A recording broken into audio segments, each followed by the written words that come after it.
નમસ્તે વાલા ખેડૂત મિત્રો, જય ખેડૂત પુત્ર। ડુંગળીના ભાવની આપણે આજના વિડીયોમાં મહત્વની વાતચીત કરવાની છે, કેમ કે ઘણા બધા ખેડૂત મિત્રો પાસે હજી ડુંગળીનો સ્ટોક પડેલો છે અને ધીરે ધીરે ડુંગળીની બજાર ઘટતી જાય છે। તો એનું મેઇન કારણ શું છે અને ડુંગળીના ભાવતાલ હંમેશા કેવા રહી શકે તેમ છે એની માહિતીની વાતચીત કરવી છે।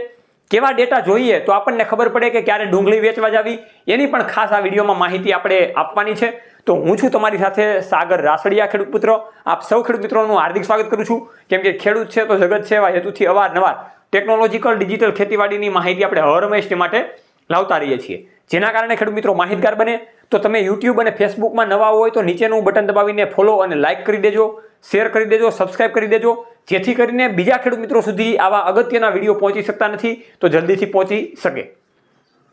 વાલા ખેડૂત મિત્રો, ડુંગળી સફેદ હોય, પીળી હોય કે પછી લાલ હોય, ડુંગળી ખેડૂત મિત્રોને રડાવે છે પણ અને હસાવે છે પણ હસાવે ક્યારે કે જ્યારે ડુંગળીના ભાવ સારા એવા માર્કેટમાં ચાલી રહ્યા હોય ત્યારે। અત્યારે સામાન્ય રીતે ડુંગળીના ભાવની વાત કરીએ તો 200 રૂપિયાથી લઈને 400 રૂપિયા સુધીની સરેરાશ બજાર ચાલી રહી છે। ઘણા બધા એવા વકલ હોય છે કે જે 450 રૂપિયાથી લઈને 480 રૂપિયા સુધી ચાલતા હોય, પણ અંદાજે આપણે વાત કરીએ તો 400 રૂપિયા આજુબાજુ ડુંગળીના ભાવતાલ સરેરાશ બોલાઈ રહ્યા છે। સરેરાશ જે ખેડૂત મિત્રો ડુંગળી લઈને જાય છે એવા કેવા ભાવ આવે છે તો 350 રૂપિયા આજુબાજુ એ પ્રમાણેના ભાવતાલ પણ આવી રહ્યા છે। હવે આ ડુંગળીના ભાવ ક્યારે વધવાના છે એની આપણે વાત કરીએ તો ડુંગળીના ભાવમાં એવી કોઈ વધારે હલચલ નથી દેખાતી કે ભાઈ જલ્દીથી 800-900 રૂપિયા ડુંગળીના ભાવતાલ થઈ જાય।